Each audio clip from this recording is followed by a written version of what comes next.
laiba ibuyagi loinabi khubi Elias Babigi khwangda sagalda mafam khangdana chikpanaba tengjabadagi pungpha fare haina thagatpa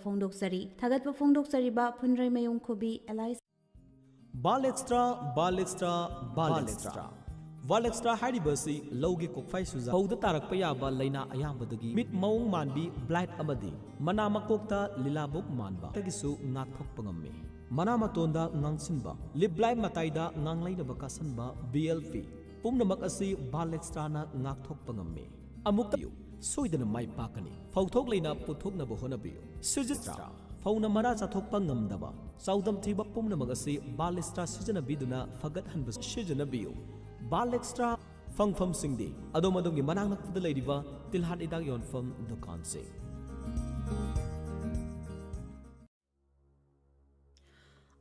Kaino na egi daw si po to na tuka sarada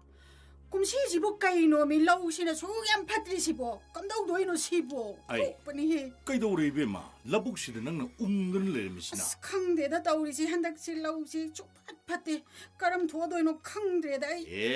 adugidi nang karim te hegwaro no se haukiba chahida district khudimakta lomi singda changyeng tawdana mai paklaba phagraba hidam leire hida ai su hakum kapimni mamang sahida phauthokse sumta thajada mong de ekta thokpane mi kari hidak no hojiki matamgi organic ihoga su yamna sanaba si bom haiba vitamin makhala ma leire madu nang ta sijino masibu kapabdi numit humni dagi na tare ni phawbi banungda ahong mo soidana uba phangani aina khangbudu haigi ko haibiyo si bom haiba sibu kapaba mapansu amom ne hena salani maru sangani pambi su masa puholani pothok se angak pa phangde hengalani madu leiruro adugane nang angta kapag yung madu da nang khangdori ko adudi kadai da phangi ai su leidaba yadre Amuktang sizinadro chang yang biu si bom pangpam thaudal agro Manipur Sagawan Maino Lerag Impal West natragana tilhar hidag yom bradukala ma hektamak pangbigani Lying Zari Naurim Pharma Kaksing da ENT Specialist Surgeon MD/MS Gold Medalist Dr. Amana Ningthokaba Numit Khudingi Ayuk Pung Taruk Tagi Lakpiduna ENT gi Oiba Laina Kok Sikpa Kok Ngauba Na Ngangba Na Tadaba Machum Taba Nai Taba Naton Phunba Sinus Leiba Madam Phawdaba Tonsil Leiba Leikha Phaba Khonjal Sitaba Thyroid Leiba Sinasingba ENT gi Oiba Laina Sing Lying Zari Loinana Sign Specialist na Nomaijing Ningthokaba Yumjakaisa Sagolsen Amadi Thang Dinamit Khudingi Ayuk Pung Tara Dagina Nungtil Pung Ani Fawda Lakpidana Hek Pokpa Dagina Jahit Tara Mari Fawgi Manungda Leiba Angang Singdanaba Layong Sing Laying Jari Angang da Lok Lahok Tauba Furi Tokpa Saning Thakningba Poktaba Angang Sawantiba Angang Gi Skin Gi Oiba Laina Sing Loinana Angang Norman Tadaba Koki Oiba Lying Sing Lying Jari Pamafam Naurim Pharma Kaksing Bazar near Azad Hall Hena Kupumarol Kangmining Basingna call Tawirau 8974885395 Amungtang Gahana 8974885395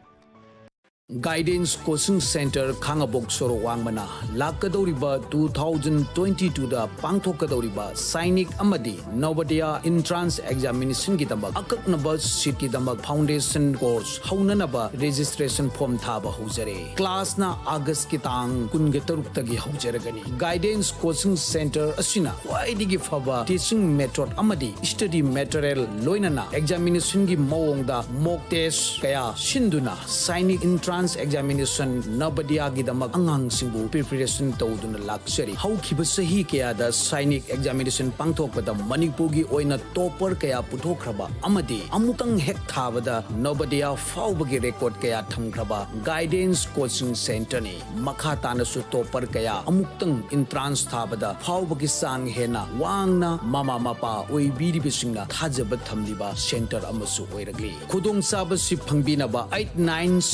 8974298074 Amadi 7630944831 da Lakliba August Kitang Kunmanga Fawbagi Manungda Phone Amadi WhatsApp ki Kuthangda Pau Phawbiragnaba Guidance Coaching Center Khangabok Sorok Wangmagi Maike digi Nishingjari ꯂꯝꯗꯝ ꯑꯁꯤꯒꯤ ꯁꯦꯟꯃꯤꯠꯂꯣꯟꯒ ꯆꯥꯟꯅꯕ ꯑꯍꯣꯡꯕ ꯃꯃꯜꯗ ꯅꯨꯡꯇꯤꯒꯤ refill ꯇꯧꯕ ꯌꯥꯔꯕ ꯕꯣꯇꯜ plan ꯂꯩꯇꯕ ꯀꯝꯄꯅꯤꯁꯤꯡꯒꯤ dealer ꯑꯃꯗꯤ ꯀꯁꯇꯃꯔꯁꯤꯡꯒꯤ ꯈꯨꯗꯣꯡꯆꯥꯅꯕꯒꯤꯗꯃꯛ ꯐꯤꯅꯦꯁ ꯑꯦꯟड ꯚꯔꯇꯤ ꯒ꯭ꯌꯥꯁ ꯑꯗꯣꯝꯒꯤ ꯌꯨꯝꯗ ꯐꯪꯍꯟꯖꯔꯒꯅꯤ ꯑꯅꯧꯕ ꯄ꯭ꯂꯥꯟ ꯑꯁꯤ ꯃꯅꯤꯄꯨꯔꯒꯤ ꯊꯧꯕꯥꯜ ꯗꯤꯁꯇ꯭ꯔꯤꯛꯇ ꯂꯩꯖꯔꯦ ꯒ꯭ꯌꯥꯁꯀꯤ ꯄꯥꯎ ꯌꯦꯡꯅꯔꯔꯣꯏ ꯁꯨꯞꯅꯒꯤ ꯂꯨꯄꯥ 3,000 ꯈꯛꯇꯅ ꯗꯤꯂꯔship ꯑꯣꯏꯕꯤꯌꯨ ꯁꯛꯇꯥꯛꯆꯤ ꯑꯃꯗꯤ ꯂꯨꯄꯥ 200 ꯈꯛꯇꯅ ꯀꯁꯇꯃꯔ ꯑꯣꯏꯕꯤꯌꯨ ꯀꯁꯇꯃꯔꯁꯤꯡꯅ ꯁꯤꯂꯤꯟꯗꯔ ꯑꯃ ꯍꯣꯔꯁ 5 ꯔꯤꯒꯨꯂꯦꯇꯔ ꯔꯦꯀꯣꯔꯗ ꯕꯨꯛ ꯐꯪꯕꯤꯒꯅꯤ ꯆꯍꯤ ꯑꯃꯗ ꯁꯤꯂꯤꯟꯗꯔ 12ꯒꯤ ꯃꯊꯛꯇ ꯔꯤꯐꯤꯜ ꯇꯧꯔꯕꯗꯤ ꯁꯤꯂꯤꯟꯗꯔ 2 ꯐ꯭ꯔꯤ ꯑꯣꯏꯖꯒꯅꯤ पेमेंटꯒꯤꯗꯃꯛ पेटीएम जीपे फोनपे NEFT IMPS ꯑꯃꯁꯨꯡ ꯆꯦꯛ ꯁꯤꯖꯤꯟꯅꯕ ꯌꯥꯒꯅꯤ ꯊꯤꯡꯊꯕꯤꯔꯒꯅꯨ ꯉꯁꯤꯃꯛ ꯀꯣꯟꯇꯦꯛ ꯇꯧꯕꯤꯌꯨ 9863260320 ꯅꯠꯇ꯭ꯔꯒ 9615449476 ब्रेक मतुंगदा अमुक हना तराम नोक्सरी हौजलान तोक्चरी इंस्पेक्टर तयाई थौरम असिगे हंजनबा चामगा यांखै तरुक सुबह तांकक तामिनसे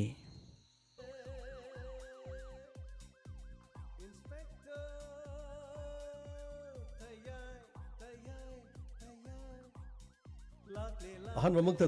डायमंड रेडियो चैनल की लेट नाइट स्टोरी ताबीरिबसिंगु जेम्स हगुरजमना तरामनुक चबगलोना नैकोकनोना खुरुमजरी ngasi puduna laksari diamond radio channel gi inspector tayai chamaga yankhai taruk suba tangka sandok chariba thoromasi wakhalna sagat chaba wari hausik hingliba amadi laikhidraba kanagumba amataga mari lenizadi masida lakbo wakat aikhoina lawjaba ngamjaro asumna sobasani gi mihat asigi matangda david inspector tayaina mayumdagi fagat khiram amadi wahang pahongnena nabagidama police station da pukhi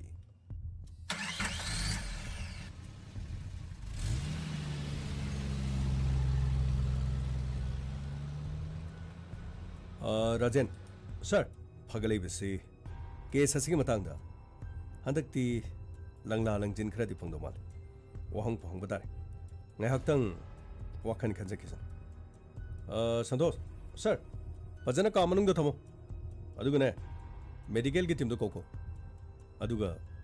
DNA की test लोंग ननबगिदम सुबासनी की मसाद फंगिबा DNA दुगा महाका चाना ब्राहबदु यंग बतावनी फंगनी सर अदुगा डेविड की महाकी फोन नंबर दो मंगोदगी लो महाकी फोन नंबर दसु कॉल डिटेल्स रिकॉर्ड CDR दु चिंगदो ngasi नोमनी की ममांग कना कना वारी सनै अदुगा महाकी कॉल डिटेल्स रिकॉर्ड सुबासनी की नंबर यावरें फंगनी सर सर हौजिबु फारिबसिन थौदोसिबु राजेन थौदोसिगी मतंगदा हौजि फावबा चपचाबा एखोनि चिंगनबा पुनम लोइन अरेम तारे अदुबु हौजि फागललिबा David ngasi matam kharagi mamangda haibadi chai ohum marigi mamangda sobasini na mayum hek palakpaga yum asigi hek maningda leibane haibadi sobasini gi yum asigi hek maningda leibane khoin pharise mahangna mobile de SMS thajalaga karino na tai chada bohi khara hai male matam adu da sobasini na mayum da laga angang asibu thina nga bo male wafam asi kero lekai de mathang tana khibadagi David hari bangang se lekai de khara maming chatpa jani मधुन मरम ओरगे इकाई नुंसी यानाबदगी मयुमदगी का हेना मपान थुक्तब जानी अदुब Langali बफमदी David की ममाना सोबासिनी की Micius दे करिगुमा मत नुंगाइतब मंगोंद लेथि अदुगा David हारिबसी महाकी हेक yum ममांग दे लेरिबा मौ असि सिबा मतमदा मखो इमुंगी मी पोलोबि याउथि असिबा लोबगी लेकाइना हौ हौ तोरबसु मखो इमुंग याउदे महाक बेग अमा यानसलगा असिबा हक्चांग लोबगी मयाम कोइलांग लांगनरिङेदा मयुम थादोगा चलु अदुगा महाक अमुक लापने महाकी मोंग मतुदने चिंगनबदगी वहंग पाहौना बिमुंग अदुदे चंगबा मतमदा mama अमदि देबेना खुमदोग लिलिबा वाफमदो तसेनमो थौदोसे मखोइना सथबो ओइद्रगसु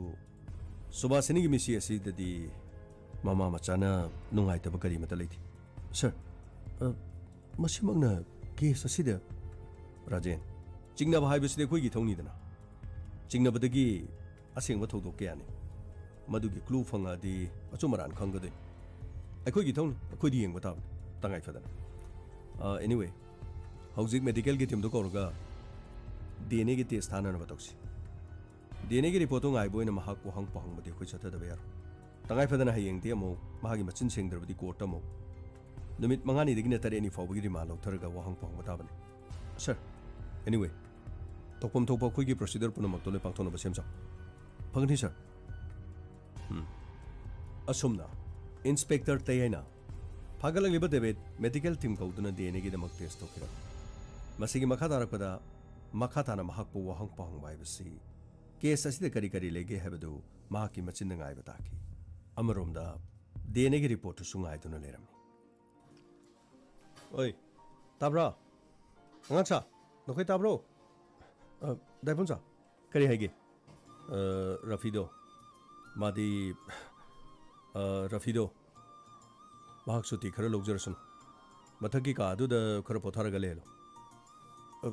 kai ginu daipunsa thabuk yam chili adugi nati ramjan gi ngasidi gi horabani tangai phadani sol khurumba aduga thabak yam ba pothaduna lege dabani khoi gi sina chaba thapuk gi thabak goibani nane mana sema sabadu mongda nuai jaro adunani dabunsa haijibu aina khangdabigini kari ihe nangje karim khangdra mali islam dharma chapasenge khwai digi senglaba aduguma kumhaini Ramjan natraga Ramadan haribase mahang Islam dharma chatpanina chaba thakpa khotpa paiba aduga masigi khar khudong chadabale damuncha harisibu ayung dinje chaba thakpa gi pochai paiba aduga chaba thakpa siguma sigade aduga ne haribase numit masing khrale masigi numit siloi dir bhawdi ayung tin haibadi numit leringe de chaba thakpa sigade ahingi matamdane numit leringe de loina chaba thakpagi thabak isor khurumagi thabak se loina tawgadorin aduga mahakidi yamna luba matam amani ko aduna ate ate angang sing leribe sing do loina sijino mahakti khara pothalo athugi ore ngasai digi mana aina haibda mana tande mande tawede ai masa nungai trabana na haineba adu mana di samai tobni ne kai ma haipon diko masi ju pura yaba mini yare ai khangi hajik te ai hairurage hoi hoi pare Rafi how kari hege nangdi ngonda so haidaba Ramjan gi thabak loin haure isor puja to bugi hai thabak singje nangdi yorno na daibom chan hai adu yara dinang matak ta khalaga dum potha dana leiro laitin khurumba tv engera mobile namgera karino nangi di suti tare dana aisu khange daibom cha loina khangmani tangai phadaba kharani ine toisidi yani karim ti yaubiranu sidagi ai loina tawjarage yare matak ta kakalgane ajana pothabiro aduga haibadi atai arumba kari thabuk tobudi yadina sida chaba thakpagi tabak oibanina sahentha haitarene sahentha manungdadi chaba thakpagi pochai da paithok paisin dobudo nangi sunungai baleramoiba nangke sunungai ramoiba adu daibong chan hari matak ta bajana potharaga leona hai hoi ai leiradong ado arumba thabuk suba humang taba thabuk suba adudi kesu kaideda akhuni sorbu thajabado adu khaki wani da isordu minamba haibadudi minambaduna madugi paphang jagadabani singlaba islam dharma gi yamna phajakraba kumai mani daibom chaloine khangmani hoine ingonda loine takpirano ai loine khangjare matak ta kakalaga nuaina potharo ado kaino ta hangini kaino kaidorge mamta saidu kanano mamta so as khange da yare da nangso nangi phone asida charge tawdaine mamta tharaga maming du pan chong thowe ada aina phone paikat bani phone paikhala su karino yam phajana khumu yada ba tumina dum lekhi bai tare rafikla na hangame aina nate mamana bane haba o yare adudi kona haige harake ta thamgiba adu kanano ba mamta saijibo skrabo nate da imana bini angang oringe da chen chong dona sana minarakpani kaino hajibo angang oringe da chen chong samina hajibo hojik so angang no moribra hajibo adu hana te da hojik ti college karamne somtina banina kumai sige som wispige na to bor masuyada aidi sum koina bago orijala na khallini as krai dino de khamado krai di koina bano akhoi go manabu kara go koina deno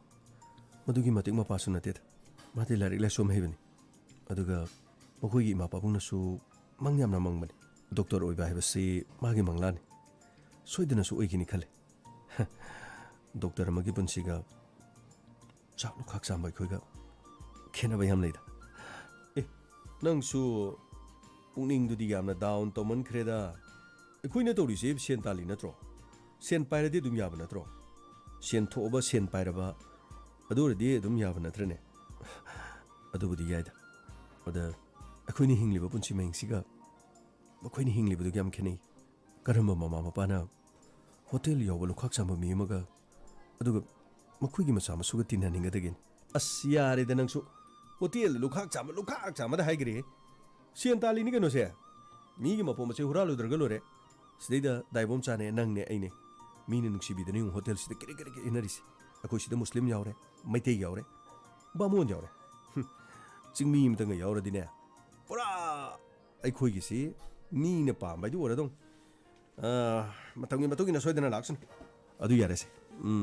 ꯋꯥꯍꯩ ꯉꯥꯡꯅꯔꯒꯨꯝꯁꯦ ꯃꯊꯛꯇ ꯀꯥꯈꯠꯂꯒ ꯐꯖꯅ ꯄꯣꯊꯥꯔꯒ ꯑꯗꯨꯝ ꯂꯩꯔꯣ ꯇꯉꯥꯏ ꯐꯗꯕꯗꯣ ꯑꯗꯨꯝ ꯍꯥꯏꯔꯛꯑꯣ ꯌꯥꯏꯗꯤ ꯌꯥꯏꯗ ꯑꯅꯧꯕ ꯅꯠꯇꯦ ꯑꯩꯅ ꯉꯥꯡꯉꯔꯛꯄꯗꯒꯤ ꯅꯨꯃꯤꯠ ꯑꯁꯦ ꯃꯁꯤꯗ ꯇꯧꯒꯗꯕ ꯇꯧꯔꯣꯏꯗꯕ ꯑꯩꯒꯤ ꯑꯃꯤꯖꯥꯅ ꯑꯩꯉꯣꯟꯗ ꯅꯤꯡꯊꯤꯖꯅ ꯇꯥꯛꯄꯤꯔꯤ ꯍꯧꯖꯤꯛꯇꯤ ꯑꯩꯈꯣꯏꯁꯨ ꯆꯥꯎꯔꯕꯅꯤꯅ ꯂꯣꯏꯅ ꯈꯪꯉꯦ ꯌꯥꯔꯦ ꯔꯐꯤ ꯙꯔꯃ ꯍꯥꯏꯁꯦ ꯑꯃꯒꯤ ꯑꯣꯏꯔꯣ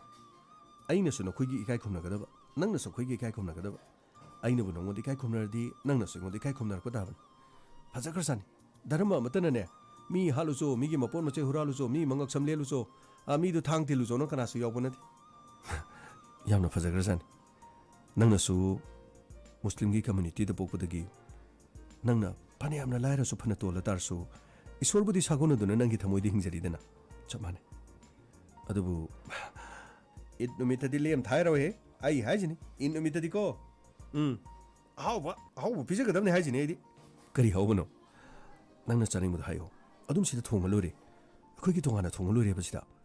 ꯑꯗꯨ ꯅꯠꯇꯦ ꯃꯝꯇꯥꯖ ꯍꯣꯏꯗ ꯆꯠꯇꯣꯏꯅꯤ ꯃꯝꯇꯥꯖꯒ ꯑꯩꯒꯁꯨ ꯈꯪꯅꯍꯜꯂꯣ ꯑꯗꯨꯒ ꯋꯥꯔꯤ ꯈꯔ ꯁꯥꯗꯧ ꯂꯩ ꯀꯔꯤ ꯋꯥꯔꯤ ꯁꯥꯗꯣꯏꯕ ꯑꯩꯈꯣꯏꯅꯒ ꯃꯝꯇꯥꯖ ꯍꯣꯏ ꯎꯅꯕ ꯉꯝꯕ ꯅꯠꯇꯦꯗ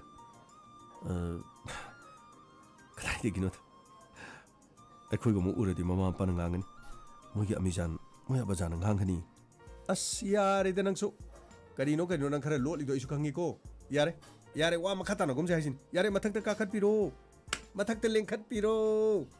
ꯁꯤꯗꯒꯤꯗꯤ ꯑꯩ ꯑꯗꯨꯝ ꯇꯧꯖꯔꯒꯦ ꯀꯥꯈꯠꯄꯤꯔꯣ ꯑꯁꯦꯡꯕꯅꯤ ꯅꯨꯡꯉꯥꯏꯇꯦꯕ ꯅꯤꯡꯊꯤꯖꯅꯅꯦ ꯐꯖꯅ ꯄꯣꯊꯥꯔꯒ ꯂꯩꯕꯤꯔꯣ ꯇꯉꯥꯏ ꯐꯗꯕ ꯏꯁꯣꯔꯒꯤ ꯇꯧꯗꯕ ꯌꯥꯗꯕꯁꯤꯡꯗꯣ ꯑꯗꯨꯝ ꯇꯧꯔꯣ ꯐꯔꯦꯅꯦ ꯑꯗꯨꯗꯤ ꯅꯨꯃꯤꯗꯥꯡ ꯋꯥꯏꯔꯝ ꯀꯨꯝꯃꯛꯑꯒꯦ ꯑꯗꯨꯒ ꯍꯧꯖꯤꯛꯇꯤ ꯑꯩꯁꯨ ꯃꯊꯛꯇ ꯐꯣꯟ ꯈꯔ ꯃꯦꯠꯇꯅ ꯈꯣꯠꯇꯅ ꯂꯩꯔꯨꯈꯤꯒꯦ ꯍꯣꯏꯅꯦ ꯃꯦꯠꯄꯤꯔꯣ ꯐꯣꯟꯗꯣ ꯃꯥꯏꯀꯩ ꯆꯨꯝꯅ ꯃꯦꯠꯄꯤꯌꯨꯀꯣ ꯑꯇꯩꯗ ꯃꯦꯠꯇ꯭ꯔꯁꯨꯅꯦ ꯃꯝꯇꯥꯖꯁꯦ ꯈꯔ ꯃꯝꯇꯥꯖꯁꯦ ꯈꯔ ꯌꯥꯝꯅ ꯃꯦꯠꯄꯤꯌꯨ ꯌꯥꯔꯦ ꯂꯥꯛꯑꯦ ꯂꯥꯛꯑꯦ ꯔꯥꯖꯦ ꯁꯔ ꯍꯧꯖꯤꯛ ꯐꯥꯎꯕ ꯗꯤꯑꯦꯟꯑꯦꯒꯤ ꯔꯤꯄꯣꯔꯠ ꯂꯥꯛꯇ꯭ꯔꯤꯕꯣ ꯁꯔ ꯍꯧꯖꯤꯛ ꯐꯥꯎꯕꯒꯤꯗꯤ ꯗꯤꯑꯦꯟꯑꯦ ꯔꯤꯄꯣꯔꯠ ꯑꯃꯠꯇ ꯂꯥꯛꯇ꯭ꯔꯤ ꯁꯔ ꯉꯁꯤ ꯅꯨꯃꯤꯠ ꯍꯨꯝꯅꯤ ꯍꯧꯖꯤꯟꯈ꯭ꯔꯕꯅꯤꯅ ꯀꯦꯁꯁꯤ ꯏꯔꯥꯏ ꯂꯥꯏꯕ ꯅꯠꯇꯦꯅꯦ ꯍꯧꯖꯤꯛ ꯐꯥꯎꯕꯗ ꯗꯤꯑꯦꯟꯑꯦꯒꯤ ꯔꯤꯄꯣꯔꯠꯁꯦ ꯑꯩꯈꯣꯏꯅ ꯊꯨꯅ ꯄꯨꯊꯣꯛꯄ ꯉꯝꯗ꯭ꯔꯤꯁꯦ ꯇꯣꯉꯥꯟꯕ ꯄꯨꯂꯤꯁ ꯁ꯭ꯇꯦꯁꯟꯁꯤꯡꯗ ꯑꯁꯤꯒꯨꯝꯕ ꯀ꯭ꯔꯥꯏꯝꯗꯨ ꯆꯦꯟꯅꯕ ꯃꯤꯁꯤꯡ ꯑꯁꯤꯒꯤꯅꯦ ꯈꯨꯗꯛꯇ ꯀ꯭ꯔꯥꯏꯝꯒꯤ ꯆꯦꯟꯅꯕ ꯃꯤꯑꯣꯏꯁꯤꯡꯗ ꯗꯤꯑꯦꯟꯑꯦꯒꯤ ꯔꯤꯄꯣꯔꯠ ꯑꯗꯨꯒ ꯑꯜꯀꯣꯍꯣꯜꯒꯤ ꯆꯥꯡ ꯇꯣꯉꯥꯟꯕ ꯀꯦꯁꯁꯤꯡꯗ ꯆꯦꯟꯅꯕꯗ ꯏꯂꯦꯛꯇ꯭ꯔꯣꯅꯤꯛꯁꯀꯤ ꯑꯥꯏꯇꯦꯝ ꯈꯔ ꯁꯤꯖꯤꯟꯅꯔꯒ ꯄꯨꯂꯤꯁ ꯁ꯭ꯇꯦꯁꯟꯗꯁꯨ ꯃꯤ ꯑꯁꯤꯕ ꯂꯩꯔꯝꯕ ꯃꯇꯝꯗ ꯑꯗꯨꯒ ꯇꯉꯥꯏ ꯐꯗꯕꯁꯤꯡ ꯀ꯭ꯔꯥꯏꯝꯒ ꯃꯔꯤ ꯂꯩꯅꯕꯗ ꯁꯤꯖꯤꯟꯅꯒꯗꯕꯁꯤ ꯄꯨꯂꯤꯁ ꯁ꯭ꯇꯦꯁꯟꯁꯤꯡꯗ ꯃꯗꯨ ꯄꯤꯒꯗꯕꯅꯤ ꯍꯥꯏꯕ ꯃꯅꯤꯄꯨꯔꯒꯤꯁꯨ ꯂꯥꯎꯊꯣꯛꯄ ꯂꯩꯈ꯭ꯔꯕ ꯀꯌꯥꯗ ꯁꯣꯟꯈ꯭ꯔꯦ ꯂꯝꯗꯝ ꯑꯁꯤꯗ ꯐꯣꯔꯦꯟꯁꯤꯛ ꯁꯥꯏꯟꯁ ꯁꯔꯨ ꯑꯃ ꯐꯪꯕ ꯃꯇꯝꯗ ꯁꯔꯨꯁꯤ ꯀꯌꯥꯝ ꯀꯨꯏꯔꯕꯒꯦ ꯁꯔꯨ ꯑꯁꯤ ꯆꯍꯤ ꯀꯌꯥꯗꯒꯤꯅ ꯀꯌꯥ ꯐꯥꯎꯕꯒꯤ ꯃꯅꯨꯡꯗ ꯂꯩꯕ ꯀꯌꯥꯅꯣ ꯑꯁꯤ ꯁꯔꯨ ꯑꯁꯤ ꯆꯍꯤ ꯀꯌꯥꯗꯒꯤꯅ ꯀꯌꯥ ꯐꯥꯎꯕꯒꯤ ꯃꯅꯨꯡꯗ ꯂꯩꯕ ꯃꯤꯅꯣ ꯍꯥꯏꯕꯁꯦ ꯐꯣꯔꯦꯟꯁꯤꯛ ꯁꯥꯏꯟꯁꯀꯤ ꯃꯇꯨꯡ ꯏꯟꯅ ꯈꯪꯒꯅꯤ ꯑꯗꯨꯕꯨ ꯂꯝꯗꯝ ꯑꯁꯤꯗ ꯑꯁꯤꯒꯨꯝꯕ ꯊꯧꯗꯣꯛ ꯑꯁꯤ ꯊꯤꯕ ꯃꯇꯝꯗ ꯑꯋꯥꯠ ꯑꯄꯥ ꯂꯩꯔꯤꯕ ꯁꯣꯠꯊꯔꯤꯕꯁꯤꯡꯁꯦ ꯃꯁꯤ ꯃꯇꯝ ꯈꯔ ꯍꯦꯟꯒꯠꯂꯒ ꯇꯞ ꯃꯔꯥ ꯂꯩꯕ ꯄꯨꯝꯅꯃꯛꯄꯨ ꯐꯥꯕꯁꯤ ꯌꯥꯕꯅꯤ ꯑꯗꯨꯕꯨ ꯂꯨꯈ꯭ꯔꯦꯅꯤꯀꯣ ꯑꯃꯔꯣꯝꯗ ꯀꯁꯇꯗꯤꯗ ꯏꯟꯁꯄꯦꯛꯇꯔ ꯇꯦꯌꯥꯏꯅ ꯗꯦꯕꯤꯠ ꯋꯥ ꯍꯪꯈꯤꯔꯝꯃꯤ ꯗꯦꯕꯤꯠ ꯁꯔ ꯑꯩꯈꯣꯏꯅ ꯅꯪꯕꯨ ꯐꯥꯔꯛꯏꯁꯤ ꯗꯤꯑꯦꯟꯑꯦꯒꯤ ꯇꯦꯁ ꯇꯧꯕꯅꯤ ꯗꯤꯑꯦꯟꯑꯦꯒꯤ ꯔꯤꯄꯣꯔꯠ ꯍꯧꯖꯤꯛꯁꯨ ꯂꯥꯛꯇ꯭ꯔꯤ ꯑꯊꯨꯕ ꯃꯇꯝꯗ ꯂꯥꯛꯑꯦ ꯑꯩꯈꯣꯏꯅ ꯈꯪꯖꯅꯤꯡꯕꯗꯤ ꯑꯗꯣꯝꯒꯤ ꯏꯃꯨꯡ ꯃꯅꯨꯡꯒ ꯁꯨꯕꯥꯁꯤꯅꯤꯒꯤ ꯏꯃꯨꯡꯒ ꯌꯥꯅꯗꯕꯒꯤ ꯃꯔꯝꯁꯤ ꯀꯔꯤꯅꯣ ꯁꯔ ꯃꯗꯨꯗꯤ ꯑꯩꯒꯤ ꯏꯃꯥꯅꯁꯨ ꯋꯥꯐꯝꯗꯨꯗꯤ ꯍꯥꯏꯈ꯭ꯔꯦ ꯍꯣꯏꯅꯦ ꯅꯣꯏ ꯏꯃꯥꯅ ꯍꯥꯏꯕꯗꯨꯒ ꯅꯪꯅ ꯍꯥꯏꯕꯁꯤꯒ ꯃꯥꯟꯅꯕ꯭ꯔꯥ ꯀꯌꯥꯝ ꯊꯩꯅꯒꯦ ꯃꯗꯨ ꯈꯪꯒꯦ ꯇꯧꯕꯅꯤ ꯁꯔ ꯇꯁꯦꯡꯅꯃꯛꯀꯤꯗꯤ ꯃꯥꯒ ꯑꯩꯒꯗꯤ ꯊꯣꯏꯅ ꯀꯧꯅꯖꯕ ꯂꯩꯇꯦ ꯁꯔ ꯑꯩꯕꯨ ꯊꯥꯖꯕꯤꯌꯨ ꯁꯔ नंगी मोबाइल नंबर सी 9077 999 सिगी नंबर सी सिनर नंग मतम अमगी ममांगदा सुबासनी द मेसेज थाजन की हैबदु मरक्ता नंबर से सिनख्रबो सर आई करीमत वाफम अदुगी मखा आई ताजगिद्रे दस आई अदुमक मखोइगी युमदो फोबदुम चंगजेद्रब हानदि मखोइदे खर खर सचरमन आई वाइगे अजे मतम सुंगले लेत्रबन अखोइदे मतम सोंग मांगन बिरन असेंग मजिंग दो हाई गारदी सचर अदुम हाई कैसु कानदबदने आई खोइबु सौहनबो फते अखोइगे हौनो बितरो कनिको अखोइगे हौनो बिदो खंगेदरा अखोइगे हौनो बिदो खंगनद्रो सर अैन हाइजरबे सेसिंगमनि नमित अदुगी थौदोक्तुदगी ngasi phawba koidi wa nganadраban aina so makhoi chaludri makhone so khoida laktri adudi wafam chi macha di na tabajani ngahak tangi message thabada soi kiba lan kibadu madugi da maktabu hauju babu yumani sina sangna de harsina de santosh sir gamai dum da tharo phagani sir aduga ne akhoi gi anobo thungloba sai sing do khara poro aduga थाव निंग थी जना तैरबा अमुक फाव मी फुद्रिबा चैदो दुसु खर पायो sir अैन खमदि sir अै lion HYBE लुजरे sir होइनि अदुना नंगी वानिदना अखोइगे मो मदुगी तोपम थोप खरदि तौदबा यारोय येनबा तौसी सर अै थोदोसी अैग करिम तो मरी लेने जदबनि सर होइनि मरी लेने दबनि ने अै चैदो बरोने है सर गराय गमै सैसे करमन नुंगाइनि सर करमन नुंगाइनि हैबदि सर सै सिंसिना अमम फुरगे यंसर सर खर मन गंदो खर समाइना समाइने खर थिकथोकबदो सर समाइना सी मन गन सी तोरगा सी मनिंग थिकथोगा समाइ तोबदो सर मते खर यामना थिकथोकबदो चैदु खर नुंगाइबो इगनि पारे मनिंग खर थिकथोकबदो खनतारेदना कदाय सी यादरा सिनी यादो माले अैदि अैन हाइजबदनिस देबे असे मो खरा हेरोस मतम से हमना थेंग्रे थबक से तोगदे माले नंगे डीएनए की रिपोर्ट सु हजु फोगिदे लाक्थ्रे हारो तोदोसी असे मो फंग खराइरो नना करी दमतो सुवासनी सिमतो द पोलो बियाउद्रिनो सुवासनी सिबगी पोलो बियाउद मरम से करिनो सर अैन हाइजबदनिस अै वर्कशॉप अमदे याउगे हाइदन थबक थिब खर चटपनि सर अदुबु नंगना नाहादगी सखलंगलिबा थबकसी नंगी लोकेशन अखोइनि यंग मतमददी नंग वर्कशॉप लेबा मफम मत चति याम नंगना नंगी इमागी मपामदा नंग थैदुन लै हबसे अखोइ खंगबनि असिबुदु पोलोय बेलोय खर मतुंगदनि नंग लाइस करि मरंगिन हायो करि मरंगिनो सर असिंगमन इन हाइजरिस मसिदगी हेनबा तो वफम लैजदिस अय चैजिनो सानदरादिने अफबोइरो असेंग मसिंगदो छछारै नंगी लोकेशन अखोइनि येंगबनि लोकेशन अदुगी मतुंगिना नंग वर्कशॉप की मफम द चति आयुने नंगना सत्किबो वर्कशॉप सिंगी ममिंग खरा हायुने आयो वर्कशॉप सिंगी ममिंग खरा हायुने अच्छा असेंग मुदु छछारै करिगी दम थाले शोभासिनी बो करिगी दम थाले अदुगा शोभासिनी की मसादा फंगी बदियने अथुब मतम न मदुगी रिपोर्ट हो मफम अचदी गौरगनी मदुगी रिपोर्ट अदि गौरको मतम न करिगो Manang matching ore मतारबा yo खुदसी the पारी बसै सिंगो चियोरब्रा सिगी चैसे मसिंग ताद्र फवा नसाद कन गदर सिंग है असेंग मसिंग दो सिंग हायो हायो हायो दे अच्छा हायो Yeah. असेंग हायो दे हे चैसे खांगे ए दामै खंबा दौसो सर ओके सर या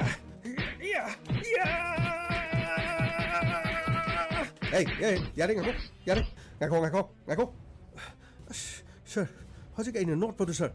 मदुगी खुफुदो सर जेकी साना फिल्म अमदा कत नोट पदो मदुगी खुफुदोनि ngako गावै ngako फुबु नुगाय खलकदा मसिगो ममिसिदिगो नेट कादबनि हारसिने सर मदुगी नुपि हातके ने खनम मतमदको सर मा अस गांगमैगी खुफुदो हाइरगा मा अदम तो अदम नि सर नाइको असिंगमाय आयो सिदगी हेन पेंद्रिबो ओजि मखाताना फुरुको हाइब्रो सर येंगो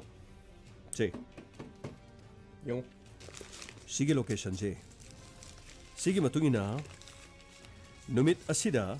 능 이몽 아시다 로케이션 얌 낙나와 호이 로케이션 하이버스 개당 전톡 전진래 나 거기 용가 뭐 거기 용것이 숨나던 게 직벌로 뭐 그다니 카너시 아두가 직벌로 시쇼 닝티즈나 선발 카바 접벌로 만나대 능 이몽도 레이바 뭐 거기 이몽도 레이바 마세 누밋 망하니 따라니 되기 ನಂಗೆ ಲೊಕೇಶನ್ ಸಿ ಅಯಾಮ ಮಖೋಗಿ ಮುಂಗ ಯಾಮ್ ನಕ್ನಲೆ ಅದುಗ ಖ್ವಾ이ದಗಿ ngaklibo wafamdi ನಂಗಿ ಫೋನ್ ಅಸಿದ ನಂಗಿ ಮರು ಮಪ ನುಪಿ ಖಂಗ್ನ ಚಾನಬ ಮತ್ತ ನಂಗ ವಾರಿ ಸನದಿ ಆನ್ಡಿ ನಂಗಿ ಫೋನ್ ಅಸಿದ ಯಾವರಿಬಸಿ ನಂಗಿ ಇಮುಂಗಿ ಮಿ ಅಮ ಖಕ್ತಂಗ್ ಅನಿ ಖಕ್ತಂಗ್ ನಲ್ಲಿ ಅತೋಪ ಮೀಗಸ ವಾರಿ ಸನದಿ ನಂಗಿ ನಚಚ್ಚೆ ಐನಿ ಯಾಮ್ನ ಚಿಂಗ್ನರಬನಿ 누밋 아두다 이나 ನಂಗು 우고 마탐다 ನಂಗು 칭나 크라바니 하요 아생바 칭지 하요 하요 아차 아이 칭 많이 저러겠어 칭 많이 저러겠어 아이 하이 저러겠어 또 칭만해 아이 이팀을 소바스니고 이암난 거지 마음에 거기를 가 있으다 마욤 반도는 락바가 루홍복이 누와라가 막 이몽 아두다 토록바 이세 ꯉꯪꯂꯪꯉꯪꯂꯗꯨꯅ ꯐꯅꯦꯛ ꯐꯤꯔꯣꯜ ꯃꯆꯨ ꯆꯞ ꯃꯥꯟꯅꯕ ꯁꯦꯠꯇꯨꯅ ꯃꯅꯤꯡꯗ ꯊꯣꯔꯛꯇꯨꯅ ꯀꯣꯜꯂꯤꯛ ꯆꯥꯝꯕ 이몽 ꯃꯅꯨꯡꯒꯤ ꯊꯕꯛ ꯁꯨꯕ ꯑꯩ ꯌꯥꯝꯅ ꯀꯂꯛꯆꯈꯤ ꯄꯨꯟꯁꯤꯗ ꯑꯁꯨꯛ ꯐꯖꯈ꯭ꯔꯕ ꯅꯨꯄꯤ ꯑꯃ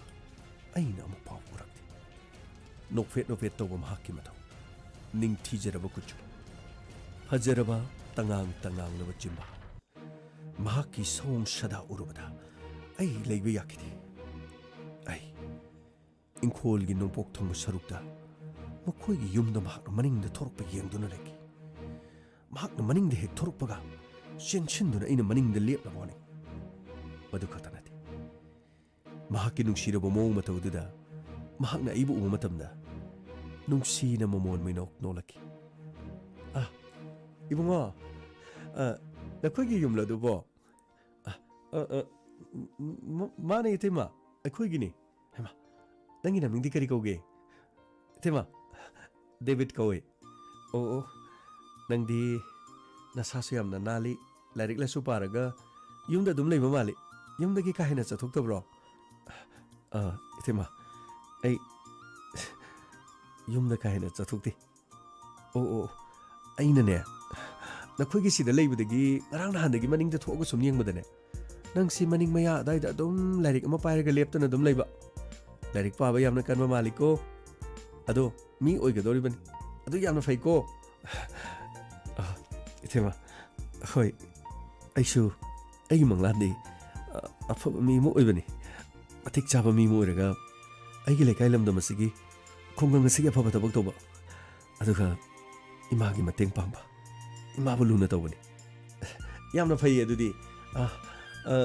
ꯅꯪꯒꯤ ꯅꯃꯤꯡꯗꯨ ꯀꯔꯤꯕ 이테마 데빗 하이바 오 데빗 ꯌꯥꯝꯅ ꯐꯩꯌꯦ ꯑꯗꯣ ꯌꯨꯝꯁꯨ ꯊꯪꯅꯔꯕꯅꯤ나 인상ꯁꯨ ꯈꯔ ꯂꯥꯟꯅꯕ ꯇꯥꯔꯦꯗꯅ ꯅꯈꯣꯏꯒꯤ ꯑꯍꯥꯎꯕ 인상 ꯊꯣꯡꯕꯗꯁꯨ ꯑꯩꯈꯣꯏꯗ ꯊꯤꯜꯂꯛꯑꯣ ꯑꯩꯈꯣꯏꯒꯤ ꯑꯍꯥꯎꯕ ꯊꯣꯡꯉꯛꯄꯗꯁꯨ ꯅꯈꯣꯏꯗ ꯊꯤꯜꯂꯛꯀꯦꯕ 이테마 ꯍꯣꯏ ꯑꯩ ꯁꯣꯏꯗꯅ ꯊꯤꯟꯖꯔꯛꯀꯦ ꯑꯩ ꯁꯣꯏꯗꯅ ꯊꯤꯟꯖꯔꯛꯀꯦ 이테마 ꯑꯩꯅ ꯃꯥꯕꯨ ꯉꯥꯎꯖꯕꯒꯨꯝ ꯃꯥꯅꯁꯨ ꯑꯩꯉꯣꯟꯗ ꯉꯥꯎꯕ ꯃꯥꯟꯈꯤ ꯑꯗꯨꯕꯨ ꯑꯩꯅ ꯃꯇꯧ ꯀꯔꯝꯅ ꯃꯍꯥꯛꯀ ꯅꯛꯁꯤꯟꯅꯅꯕ ꯑꯩꯅ ꯌꯥꯝꯅ ꯍꯣꯠꯅꯈꯤ ꯑꯩꯅ ꯅꯛꯁꯤꯟꯅꯕ ꯍꯣꯠꯅꯕꯗꯨ ꯑꯩ ꯀꯔꯝꯅ ꯃꯍꯥꯛꯀꯤ ꯃꯅꯥꯛꯇ ꯆꯪꯒꯅꯤ ꯈꯟꯈꯤ ꯑꯩꯅ ꯇꯥꯕꯗ ꯃꯍꯥꯛ ꯂꯥꯏꯔꯤꯛ ꯂꯥꯏꯁꯨ ꯌꯥꯝꯅ ꯍꯩꯕ ꯅꯨꯄꯤ ꯑꯃꯅꯦꯅꯁꯨ ꯇꯥꯈꯤ ꯃꯁꯤꯒꯤ ꯃꯇꯨꯡꯗꯒꯤ ꯑꯩ ꯅꯣꯡꯃ ꯅꯨꯡꯊꯤꯜ ꯅꯨꯡꯗꯥꯡꯋꯥꯏꯔꯝ ꯑꯃ 이테마 ꯀꯅꯥꯅꯣ ꯍꯩꯃꯥ ꯗꯦꯕꯤ ꯀꯔꯤ ꯍꯥꯏꯒꯦ ꯅꯪ ꯂꯥꯏꯕꯨ ꯀꯩꯗꯧꯔꯒꯦ 이테마 ꯑꯩꯁꯦ 이테마ꯁꯤ ꯊꯕꯛ ꯆꯤꯟꯕ꯭ꯔꯥ ꯆꯤꯟꯗꯕ꯭ꯔꯥꯗꯤ ꯈꯪꯗ꯭ꯔꯦ 이테마 ꯑꯩꯈꯣꯏꯗꯤ ꯁ꯭ꯋꯥꯏꯁꯦ ꯈꯤꯇꯪ ꯈꯨꯡꯒꯪ ꯑꯣꯏꯕꯅꯤꯅ ꯍꯥꯡꯇꯣꯛ ꯍꯥꯡꯖꯤꯟꯁꯦ ꯀꯅꯥꯝ ꯂꯩꯇꯕ ꯑꯗꯨ 이테마 सिगी मैथमेटिक्स की सिगी क्वेश्चन नंबर 20 से मसी अइनो होटपद सुता ताद्रबा 60 प्लस अदुगा 60 by 61 x 100 मसी मखा से मसी फोन से ताबजे सुंग ngамद्रबा इतेमा आई मसी थमजरमगा इतेमना सॉल्व तोबिरगा आई हायिंग लौरसु लौजगे इतेमना यारगदी खिता ताकपिगेरा ए सिदी आइनि यामना हिनबा सब्जेक्ट नि आइदि मैथमेटिक्स दा मार्क यामना वाना फंगे एनीवे थममोने नंगी सिजे आई होरेन nga hakle hotpirage aduga ai maning da dum kaurage aduga ne nangna khangdri bama fado adu sa itak pirage bako hoi adidi tema ai amuk thokcharu khige hoi hoi fare fare fare asumna numidang wairam khitang mamjalapa yasang kumatamda mahna ibu korki mahaki mayum da chakki yasang kumatamda ningthi jana दुख थांगमै थाननबगी केसलबा फिजो इतैमना फी सिंखतुना इना फी अमा इलगा मसम अदु Y Y लाउना थादोगा Sumang अदुदा खुरु कुंधरगा तुलसी Bong अदुदा लाई खुरुंबा माकी मसा उरबदा आई माबु यामना कलकी माबु खुदांग पाइदुन चिंगसिलगा आई इनाक्ता चिंगसिनबा फाउकी यामना कलक्सकी सुंके केदना फसरबी तंगांग लबि चिमालदना आइगी नारुमदा चंगसिनदना देबे सिबो हितब्रो असु यामना लाइबसिदी नंगसु पंगमनख्रे हौजिकांगी नाहासिंगसे माइ थक्रबोने यमुने सिगी फोल्दी तु सिदा लेरे सिगी अंतारब्रा सिगी 60 plus 65 by si urba siladi si makhada putharaga sina somda lakadaba aduga asagi x ki value do putharaga sidida si kya tare -20 si chumabra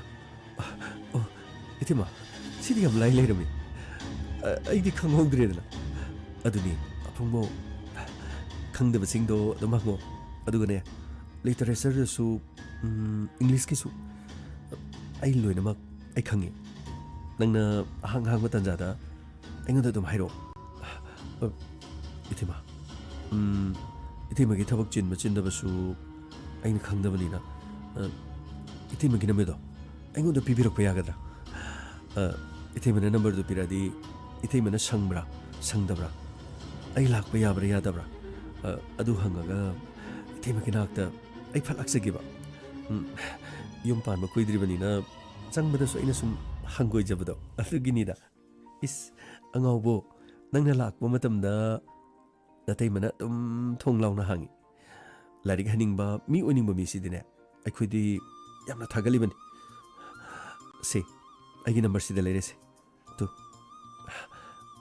7005678460 se number se yamna ngari tema adidi itema ai chalo ki gite madudi hoi pare pare pare chalo chalo chalo magi number piraki libuduna nongni yum palakpada ngari bi mo mana ithak irang ka chabako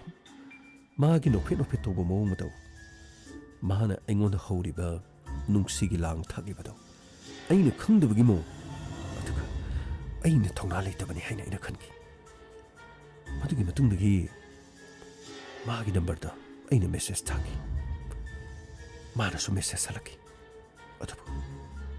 असुमना मागना message हलकपदुदा अइ अमु हने लेबियाकी नुमिदांगी मतमदा थिंगबदा अइना message थागी अथवा मागना message हलकी देबे थेंगे तुमो नंबो हुजु फबलारी पारिब्रो तुमो hayingne nangna khangdaba lerabasu ai nakta law hojigidi tomoko message thadana leranu maki wahi tarubda ai tamoida ai sada matum maranga hoduna maki nuksiba boy ki nakta chingsin bukom tokki aina mabu hena ai oining foki wataki numit kharani leraba matungda ꯑꯩꯅ ꯃꯉꯣꯟꯗ ꯅꯨꯡꯁꯤꯕ ꯋꯥꯍꯩ ꯀꯌꯥ ꯊꯥꯖꯤꯟꯈꯤ ꯑꯗꯨꯕꯨ ꯑꯩꯅ ꯊꯥꯈꯤꯕ ꯅꯨꯡꯁꯤ ꯋꯥꯍꯩꯁꯤꯡ ꯑꯗꯨꯒꯤ ꯑꯣꯟꯅ ꯇꯩꯅꯕꯗ ꯌꯨꯝꯗ ꯃꯍꯥꯛꯅ ꯂꯥꯛꯈꯤ ꯗꯦꯕꯤꯗ ꯁꯤꯇꯥꯕ꯭ꯔꯥ ꯗꯦꯕꯤꯗ ꯀꯔꯤ ꯍꯥꯏꯒꯦ ꯇꯤꯃꯥ ꯀꯔꯤ ꯍꯥꯏꯒꯦ ꯇꯤꯃꯥ ꯅꯪꯒꯤꯁꯨ ꯃꯤ ꯎꯁꯤꯠꯇ꯭ꯔꯤꯔꯥ ꯑꯩꯅ ꯅꯪꯕꯨ ꯅꯨꯡꯁꯤꯗꯅ ꯑꯩꯒꯤ ꯍꯦꯛ ꯄꯣꯛꯃꯤꯟꯅꯕ ꯑꯩꯒꯤ ꯏꯄꯥꯒꯨꯝꯅ ꯑꯩꯅ ꯅꯨꯡꯁꯤꯕꯅꯤ ꯅꯪꯅ ꯁꯨꯃꯥꯏꯅ ꯇꯧꯔꯤꯁꯤ ꯀꯩꯅꯣ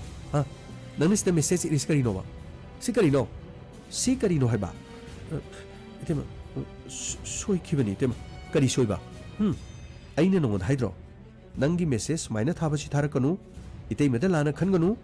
낭기 나히 하이나버기다먹다디 이때마나 마팅 방비게 아이 하이드로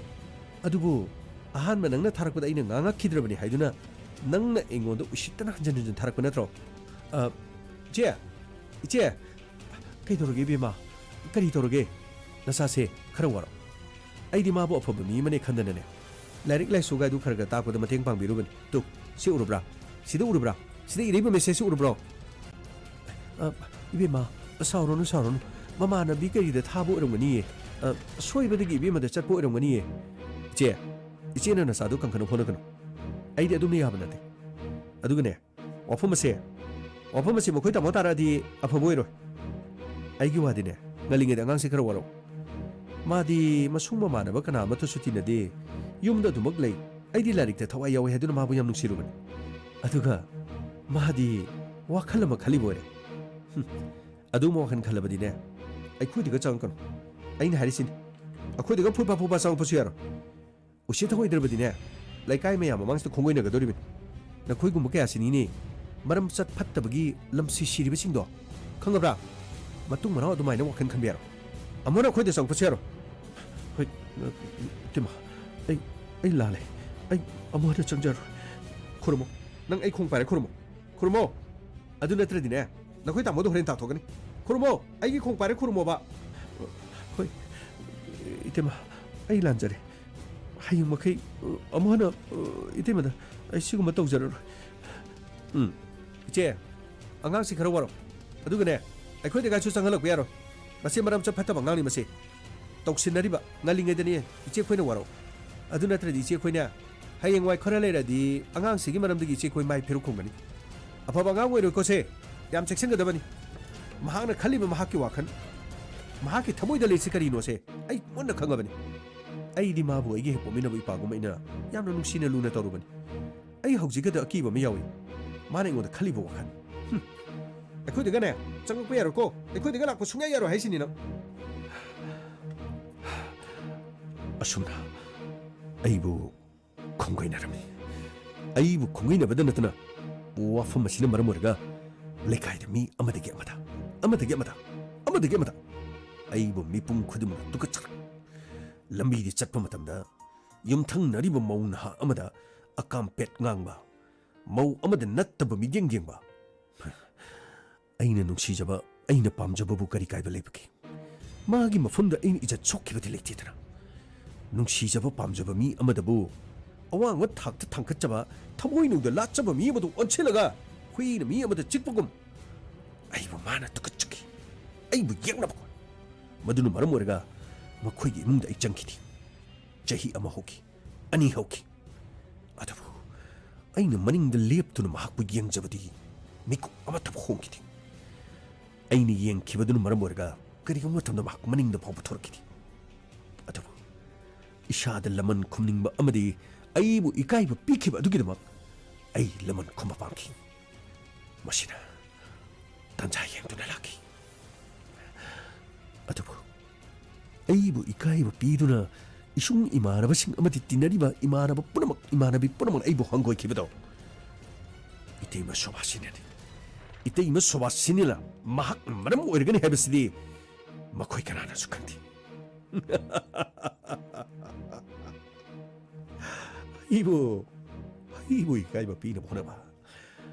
제히 아마 아니 홈 제히 머리 아니 강두늘렉 그동 잡아 보나봐 킹키 마시기 마뚱데기 눅시나두나 라키바 마테이 마나우 아니기 마락다 마미트 마차 우드버기 ꯌꯦꯡꯊꯤꯅꯕ ꯍꯧꯔꯛꯈꯤ ꯑꯩꯒꯤ ꯊꯃꯣꯏꯗ ꯑꯩꯅ ꯃꯣꯃꯣꯟ ꯅꯣꯛꯆꯈꯤ ꯃꯃꯤꯠꯇ ꯃꯆꯥ ꯎꯗ꯭ꯔꯕ ꯑꯩꯕꯨ ꯃꯤꯔꯥꯏꯕꯒꯤꯗꯃꯛ ꯃꯃꯤꯠꯇ ꯃꯆꯥ ꯎꯗ꯭ꯔꯕ ꯍꯦ ꯏꯁꯣꯔ Nang leitaba din nateko. Nang leibana ay na pamjabi mahapo ay oiba phangdabagidama ngasidi mamit masak udreda. Kadaidagi ugani. Aigi nungsibabu mahakna khonggoinaba. Aigi nungsibabu khonggoinerabadi namittana sakadagi ugani. Upam suthokte. Nungsiba amana nungsiba amabu miraiba tarabadi nungsiba adugi mamitta masak upam suthok thokte. Maramdi nungsibabu miraiba gidama. Aina matam kya taki ngaisaraki. Aina khudong chaba kya yenduna laki. Chahi kaya, chahi ama, ani, ahum, mari. Aina ngaiduna laki. Nungsinana leramba matay manaw anigi marakta khanaba chainaba, kapnaba lawnaba. Mahak mathanda leiringi matamdadi kappalawa tokkidi. Adubu mahakki mapuroiba lakpa matamdadi phuba chaiba kappa yamna toina tokki. Numidangi matamda mukhoigi yena khada lepaga matai manaw ani ngangnariba wa punamak taki. Maduda khangki madudi itema suwasini mamitta macha uroroidobi nupi amani haina ina khanki. Adubu karigumma matamda mahakki mapuroiba bijandona tumkiba matamda itei mana chaksangda teng thabagi makhonda aina taki. Madudi itei ma amadi ta bijando makhoi ni gi marakta soiriba sikanano ta bijandoni masima itei mana haibada aina khanki. Oh nangdi chumnagi natana chahi mari asi nangbu ikaiba pikiba adugidamakta nangdi sangduna khudongchaba si yengduna laisira mani aibu ikaiba pikiba adugidamak aina mahakbu sangduna laki. Aina noma itei maga makhoi gi mapangki miga wari sanaba taki. Ima ayyum masida leiningdreba phubaga otpaga naibaga ayyum sida leibi hamno ware ima ai hanjarage ba kai thorge ima he kari bata kanaroi nupi gi ne mang ani subang ma na maning thongdribado ma bu themaga IVF torga hojikti ne mamita macha uba yarabani ai wa haige ma bu sune ai khoi la ga hayo so haige nangi pabungna ne wafam si mahang na haibe ya tabagi da ngarabani ma bu themaga IVF torga angang unana batoksi angang yauna batoksi ma madu mahang iyadi kari mata kanaroi soiri bese aina ni haina mahang na lauri ma adu bi ma ai test torobani ai ngon asoiba kari mata leiti hai ma ai kari togani hayu ma ai kari toksige kamai togani be ma adudi nang namu yumda halakpa haibadudi nangi na babungi mai khugadoribani se matam kharaga dang khanguse ima khoina phanaba dum singe ima yaraga ai halage ba ima he lam hengunu ko ai khoina hariba sini lam hengunu ai phone thamage ko ai ngonda soiba sunataba adu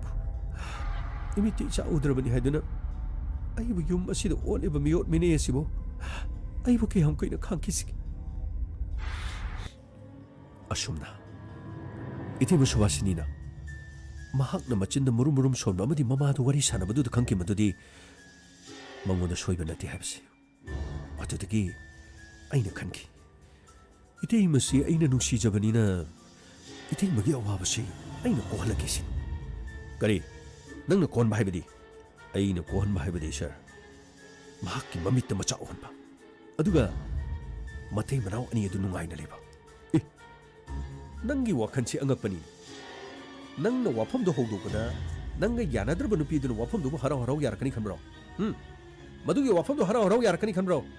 sir yarak pa amsung yarak taba ai khante adu ai gi tei maswasani da mahakki mapuri bro ot padidi ai taba ngamti ai khangma ngamti masidagi aina ahing athengmada mapuri ba halakpagi matam aina khangki mapuri ba halaktringi matam da aina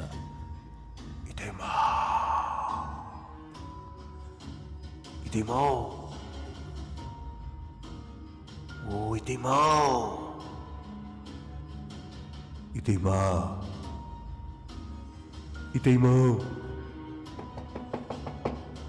kanano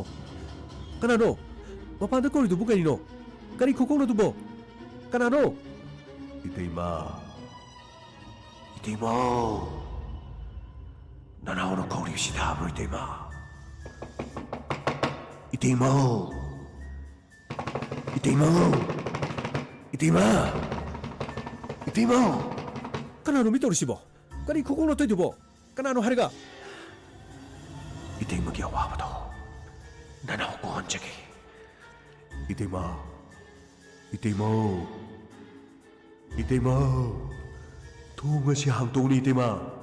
까나노미. 으시티로 남기두보. 하. 으시티로 봐. 내려보. 이몽둥이 탕록 독이기. 내려보고.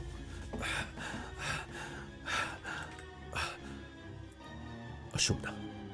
이몽 어두득이 아이 젤라기. 마탕기 놈이 카라니 내려가서 마키 마뿌리 belak드ring이다. 이때마, 이때마, 이때마, 오 이때마, 동항도. 나나 오늘 하이리버시 못한 야비우 그이도보기. 이때마기 아와바 뿌나막 아이 고헌적이. 이때마기 미루 피랑 심타다나마 나나 오이 신적이. 이때마, 이때마, 이때마. 까나노미, 까리기로. 눅대기 수마이 사내리 시계기로. 하, 까리기로 봐. nangi sa iu chitriro. 수마이네 떨어지네. 아이는 거의 라울라울 딜레까지 다르디나 보보이로. 얌투는 썰어. 이때마. 이때마기 아와바기 마팅 빵저기 하이두는 락바니. 이때마. 이때마. 이때마. 레카이. 욤다 까나로 마키 할래. 레카이. 욤다 후라마 상해. 욤다 후라마 상해. 젤로르게. ꯑꯁꯨꯝꯅ ꯑꯩ ꯌꯨꯝ ꯑꯗꯨꯗꯒꯤ ꯆꯦꯜꯂꯛꯈꯤ꯫ ꯑꯩꯅ ꯅꯨꯃꯤꯠ ꯈꯔꯅꯤ ꯂꯩꯔꯒ ꯈꯨꯗꯣꯡꯆꯥꯕ ꯑꯃꯨꯛ ꯉꯥꯏꯗꯨꯅ ꯂꯩꯈꯤ꯫ ꯑꯩꯅ ꯑꯃꯨꯛꯇꯪ ꯃꯍꯥꯛꯀꯤ ꯏꯃꯨꯡ ꯃꯅꯨꯡꯗ ꯆꯪꯗꯨꯅ ꯏꯇꯩꯃꯒ ꯋꯥꯔꯤ ꯁꯥꯟꯅꯕ ꯐꯪꯂꯕꯗꯤ ꯍꯥꯏꯗꯨꯅ ꯈꯟꯖꯈꯤ꯫ ꯑꯗꯨꯕꯨ ꯅꯨꯃꯤꯠ ꯑꯗꯨ ꯑꯩꯅ 이태마, 이태마, 이태마, 이태마. 까나노 봐. 까나노. 까리기노 룩띠 이건도 수마이 샤너리시보. 하, 까리기노 봐. 이태마. 통아묵다 항도비오 이태마. 이태마. 나나오나 이태마 분딩 저것이 이태마나 강미들이니. 이태마. 통아묵다 항도비오 그도보기 이태마. 이태마. 아이네, 나시데 레카이 타나바 라오니. 아이네 레카이 타나바 라오르바디네. 난게 아파 보이로. 까리기노 봐. 낭나 룩띠기 수마이 샤니 시계기노. 하, 까리기노 봐. 레이는 뭐 강간이.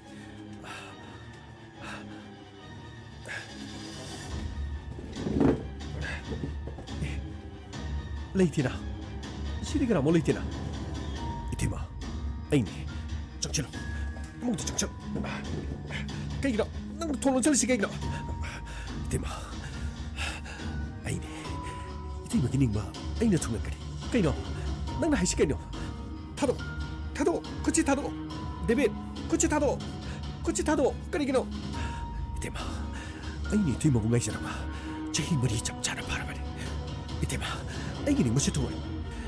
까리. 낭나 하이도 까이노. 하. 아이고 저 레카이 타나 발라오라. 하. 레카이 타나 발라오라 봐. 저 얌토니 이거 무슨 저러. 저러. 아이기 닝부 통들이고 봐봐. 아이. 뭐품 마시는 잖아. 까리. 아도르 바디는 저러. 까리. 낭기시 무시 들이라. 이태마. 아이니 이태마 부능시바. 이태마 이부 강미들. 마포마신 이태마 부카나 간가도리. 이태마 잉원도 그 타르바디. 아이니 이태마 불레나 타로. 타도. 제 타도. 야.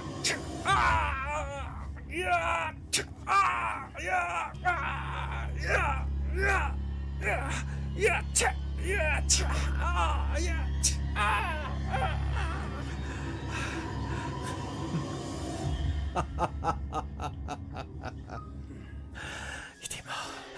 그시대. 아이 고동장배 다리드나. 아이니 이렘렘 하이브드디 야름레바디. 당나시 짜는 모여보니. 아두부.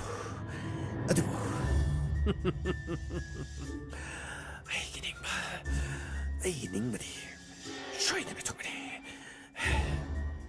아둑 야노 미능시 강다바. 낭기 와리 시다르가 낭나 좀 만들어. 낭나 좀 만들어 봐. ꯅꯪꯕꯨ ꯃꯁꯤꯗꯤꯅꯤ ꯍꯥꯠꯀꯗꯕꯗꯤ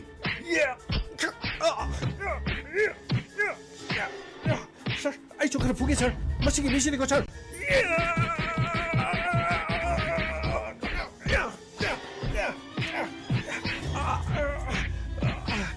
ngako gamay ngako sir masidi furuga dum hatal siba sir yaroi gamay masana tawjakiba mahaki maral di matungini chiraka dum mana phongjaba tabani kaya da ngakhrabani imung adu tholiba thawdo adu mahana yoksina dana lerga toksina duna lerga thawga si mahana chatharmi shurubra masana sagatba masagi aningba apamba adugi dama migi nupibu mahana khudum chana honaribani aduga mahang achuma sadana leribani sigumba misini masagi asoiba khangjadaba masana khalliba wakhanduna achumani khanba taibangi chanaron afabata khangnaba masana chummi masana khalliba duna chummi mahangna tawribaduna chumba khale haba mising asini masini aikogi taibang miyobi marakta su asigumba chana phamna himna sigumba anaba kya sileri nangu lemna tokni khanbro nangu lemna tokni khanbro ngasigi ahing chupa nangna pangthokkiba thabak sing adugidama hugalaga chatpa ngamdanaba ay gamay sir makok shongar aduga asuguma thabak se pangthokke haiduna hek khalak pamikumta jaina phangnanaba putalo pagni sir hey machi nupi yamna choba machi chongkhalaga net mabuksin chongkhalaga masih cuma nggak pura masih lagi hono begitu kita masih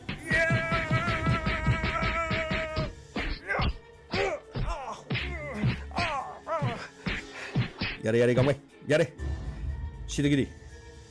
ising hairga pota puga dam ising kerapido adu gane ngak lerga mo puga dam ushit thoi dam kaya ada haising na mahana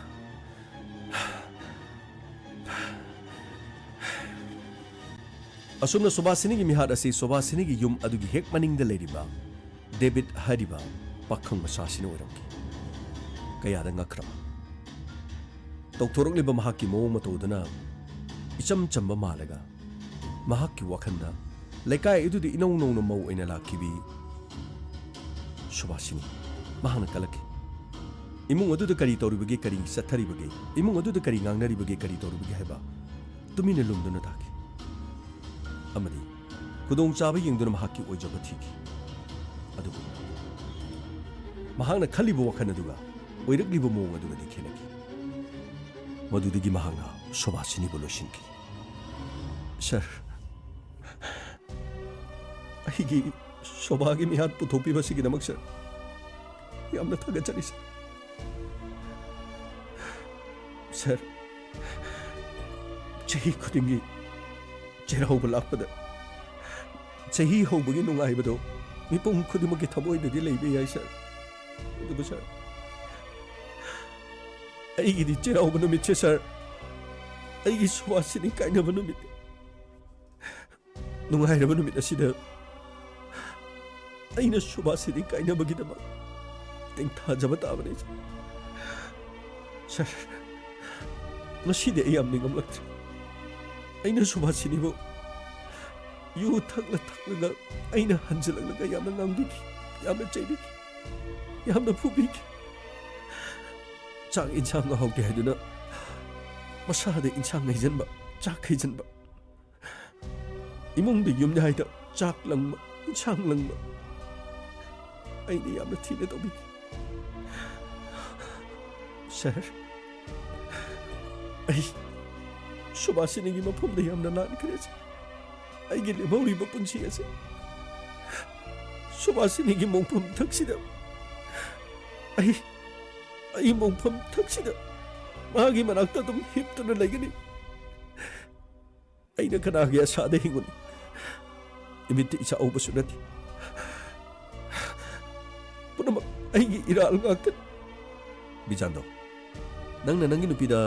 nangna lana khanba magale maduga isengdoki nangi imung manungdagi aikoina check tobagi che chang thiba matamna Subhasini गाइनीगी अफब doctor अमदे येंगमे मदुदा महक ममा ओइबगी शक्ति Laramie मरम असिना नखोइनिगी मनुंग सोइरिबसी नाके सोइबोरम अदुबु नंगनदी ओनसिंदुना सुबासिनीदा ताइनकी करी है सर मदुबु असेंबो वफमला असेंबो वफम सिगी सेसेव सिदा अफब डॉक्टर मनी मणिपुर गाइनीगी डॉक्टर गाइनेकोलॉजिस्ट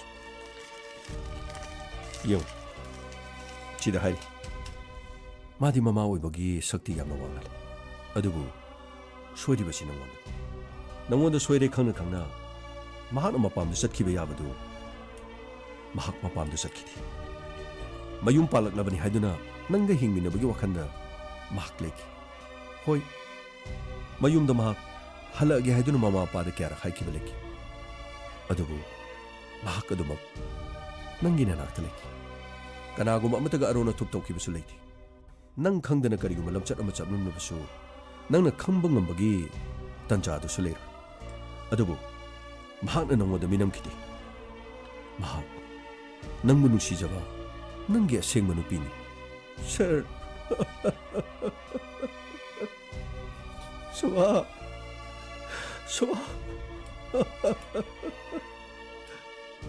अय्यामना लानख्रे सुबा अय्यामना लानख्रे नंगना इबोम तंगापियो को शोभा अय्यामना लानख्रे शोभा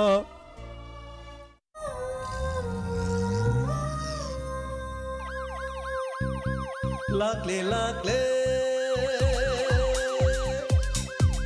इंस्पेक्टर तैयार लाकले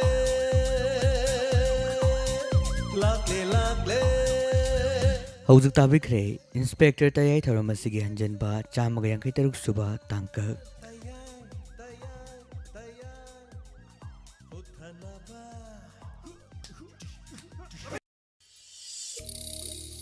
कोरोनादगी ngakthongnaba hauzik phawbagi khwaidigi phaba pambai ama hairagadi vaccination haibadi corona gi tika thadokpiba adomadomna khwaidigi nakpa vaccination center hangliba mafam natraga hospital singda khudungchaba silobiu tamthiraba corona bu mai thiba pige hairabadi vaccination sungsoi soidana kakthokpigadabe kariguma dongi chahina taragani panamadi tarani pangi mathak oiba tarabadi arogya setu app natraga CoWIN portal नत्रगा app सिजनबिदुना मसिगी मतंगदगी अदोम अमदी अदोमगी इमुंग मनु registration तौबियु लोइनना कोविड लाइनादगी ngakthoknanaba ख्वाइदगी फरबो उपायसी सिजनबियु खंगहनजरिबा यूनिसेफ इंडिया अमदी कम्युनिटी रेडियो एसोसिएशन लोइनना 91.2 diamond radio channel Manipur Thoubal district खोंगजो अरे आशा दीदी। हाँ शारदा, गुड़िया कैसी है? गुड़िया एकदम ठीक है, अभी सो रही है। अरे रात में गुड़िया को बिना मच्छरदानी के सुला रही हो? दीदी वो तो ऐसे ही सो जाती है। ध्यान रहे, छोटी सी लापरवाही मलेरिया जैसी बड़ी बीमारी का कारण हो सकता है।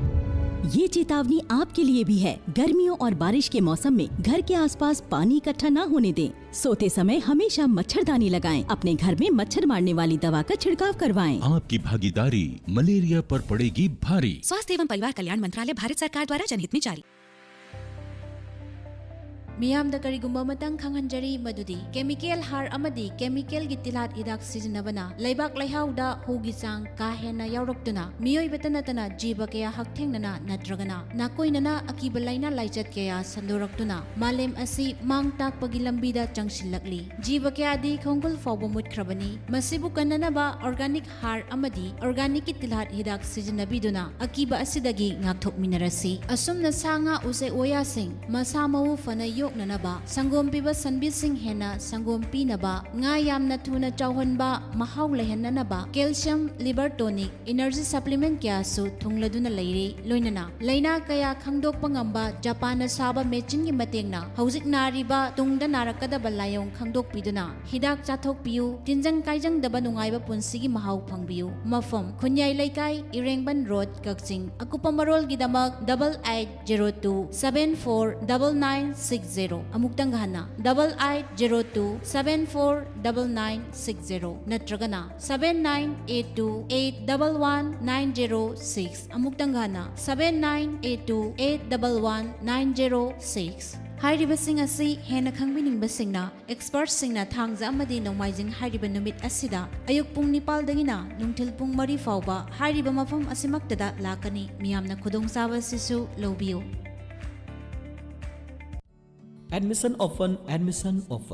Little Star English Higher Secondary School Thobal Haukagi. Chalibe Academy Session 2021 amadi 2022 gi. Class 11 Science ki oina admission form thaba hojari. Akangnabu sinmasing oibana hana lakpa maherosingda hena khudongchaba singsu thamjari. Chalibe Academy Session asigi oina Class 11 Science da mahiroi chatruk tamnana bagi khudongchaba thamjari. Amadi hojik COVID-19 gi laina laichat asina maram oiraga mipum khudingmakki khudongchadaba si yengjaraga schoolna sumnatangi lupa lising marida admission fee asi hanthajari. School asina mahirosinggi damak thamjariba khudongchaba kharadang panjarabada 50% amadi 80% faubagi manungda promotion fanglaglaba mahirosinggi oina admission fee sumnatangi lupa lising ani khaktama thibigadabani. Amadi 80% amadi masigi mathakta phangbiraglaba mahirosinggi oina free uniform admission amadi tuition fee loinana textbook grant tawjagani. School asida tambina nabagi damak mode of admission office with SOP and online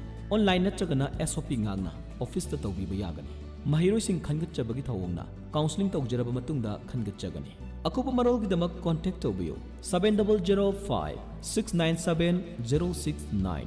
natragana 9612-920595 natragana matamgi update phangbinanabagi damak amadi online admission gi damak ekoi Facebook page Little Star English Higher Secondary School haidiba Facebook page sida follow tawbiyo. Khangan jariba principal Little Star English Higher Secondary School Thobal Hauka.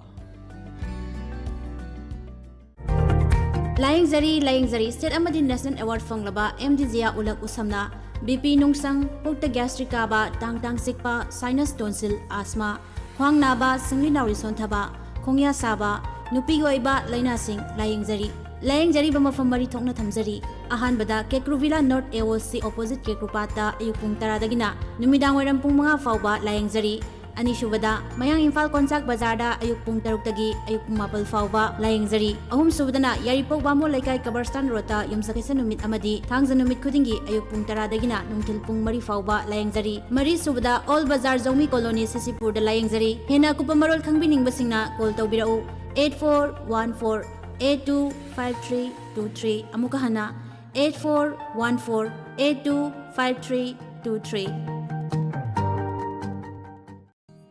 Make more low sangam amada make more kg ahum harga to laga chaibana pambi gi darkar oiba machinjak suna phangan baga loinana mara su sathaba heli pambi gi masamo phagal hali make more organic product oibaga loinana pambi butin kang dagi kokphai sujagi laina dagi amadi ikang dagi fauba ngakthok sabang amhali phangpham farmer development center khurai lai wangma amadi tilhat hidak yonba dukan sing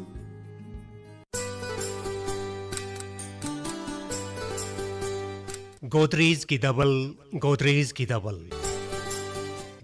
पृथ्वी की ओइना ख्वाइदगी knob hormone brush no loitni masi mahi marung khudingmakta kapada pothok hengal hali laina tina tandi fauda double kapana har sign hormone watpa mati masinjak chokhat pungam dabagi saujan thiba phali lokfom da ising leirabasu leitrabasu faugi masa pokhalli mapi masa na hendi fausak sak manali pollen singbo overi da manang kaina namanduna faugi maru sangalli fawam yahonde log lokpogi matam ngangkhalali double dose ani thokna kapi gani ahan ba kap kharba matung numit 15 gi patung ani shuba dose kapi gani ahan ba dose sangamda milliliter nifu ani shuba dose sangamda milliliter kunni Godrej ki double Fangpham Owain of Rose Moragali Thangal Bazar Imphal amati Global Agrotech Imakaitel Imphal Loinana Atay Lauhidak Yon Badukal Singh Nungairaba Pausel the फेंसियर higher secondary school Thoubal की campus दा medical अमदी engineering तंबगी special क्लासिंग हंदक चलिब session सिदगी महिरुसिंगी मफमदा फंगहलगनी स्कूल असी education department government of Manipur नसु second best science higher secondary school की मिंगथोल पिबिरखरबा स्कूल ने हाइरिबे स्पेशल क्लासिंग असी I30 ग्रुप ना ब्लेंडेड टीचिंग लर्निंग तौबीदुना सुंगसोय सोयदना नीट JEE अमदी IIT एग्जाम सिंग असी फाव ngamnanabagidamag takpi tambigadauri class 11 12 tamliba amadi 12 loiraba mahiroi singa matam manghandana sel tingdana हाइरिबे एग्जाम सिंग असिबु सुंगसोय सोयदना फाहनबा ngamnanabagidamag national level subject expert faculties kayana takpi tambigadauriba special class ne satok chatsinda khudong chadaba mahiroi sing oina hostel gi khudong chaba amadi transportation gi khudong chaba su thamjari loina science amadi arts stream animaki oina tongan ma position holder kaya puthokraba school sigi nauna class 11 tambirakadoriba mahiroi sing oina science amadi arts stream anisigi admission form thaba hojare amadi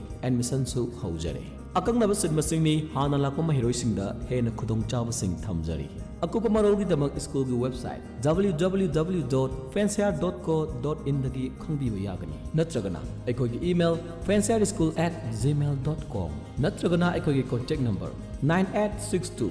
074363 amadi 9612501599 hariba number singsida contact tawiba su yagani The Fancier Higher Secondary School, the first career-oriented higher secondary school in Manipur.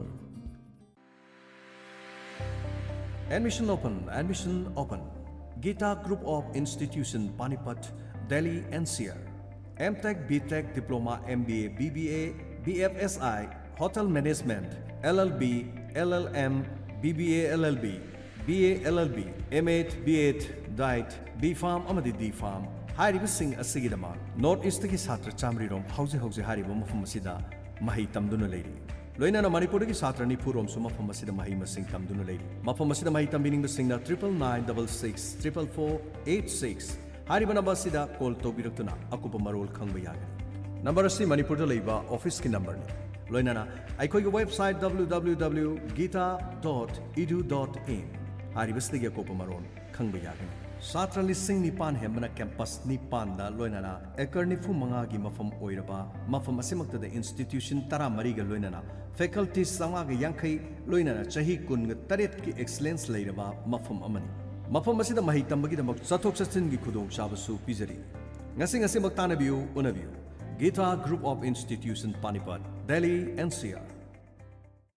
Guidance Coaching Center Khangabok Soro Wangmana Lakadoriba 2022 da Pangthokadoriba Sainik Amadi Navodaya Entrance Examination Gidamba Akaknaba Seat Gidamba Foundation Course Haunanaba Registration Form Thaba Hojare Class na August Kitang Kungataruk Tagi Hojaragani Guidance Coaching Center Asina Waidigi Faba Teaching Method Amadi Study Material Loinana Examination Gi Mawongda Mock Test Kaya Shinduna Sainik Entrance examination Navodaya Gidamak Angang Singbu preparation Tawduna Laksari Haukiba Sahi Kaya da Sainik examination Pangthokpada Manipurgi Oina Topper Kaya Puthokraba Amadi Amukang Hek Thabada Navodaya Faubagi record Kaya Thamkraba Guidance Coaching Center ni Makha Tanasu Topper Kaya Amuktang entrance Thabada Faubagi Sang Hena Wangna Mama Mapa Oi Biri Bisingna Thajaba Thamliba Center Amasu Oiragli Khudong Saba Si Phangbinaba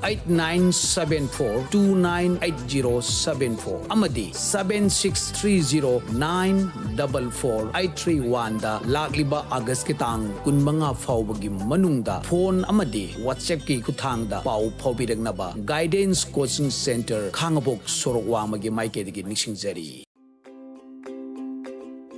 COVID-19 की अवाबा मायुक नरिंगी मरग असिदा 10+ to pass तौरबा साथी सिंगदमक तनुवारबा पाउजल Matang पिजरी मदुदी चलिब session कुमजाले सिंगनी कुमाथोय कुनी थोयगी GNM तंबिनिंग बसिंगना centering मपांद चत्रबसु पैसा इसंग संगदना Manipur nursing institute 10 था Thoubal district तंबियो सही खुदिंगी top 10 फावगी मनुंग चन्ना अफबा छात्र कया पुतोक्तुना लाक्लिबनी अककनब Sydney हाना लाक्पदा खुदोंग साबा पिजगनी इंडियन नर्सिंग काउंसिल अमदी मणिपुर नर्सिंग काउंसिल अनिना recognize तौरबा इंस्टीट्यूट नी हेन मतिक चारबा hostel library classroom amadi demonstration gi equipment amata wat badanatana campus amasung fencing ningtina tawraba institute ni ahen ba estimate khara panjarabada Manipur Nursing Council lakpadagi ngasi fawba afaba mahiroi haibadi sahi khudingi 10 fawbagi manungda position puthokuna laklaba school ni haukiba kumjali singani tara taruk tara tareta Final year da first position takibi A Sujitra Devi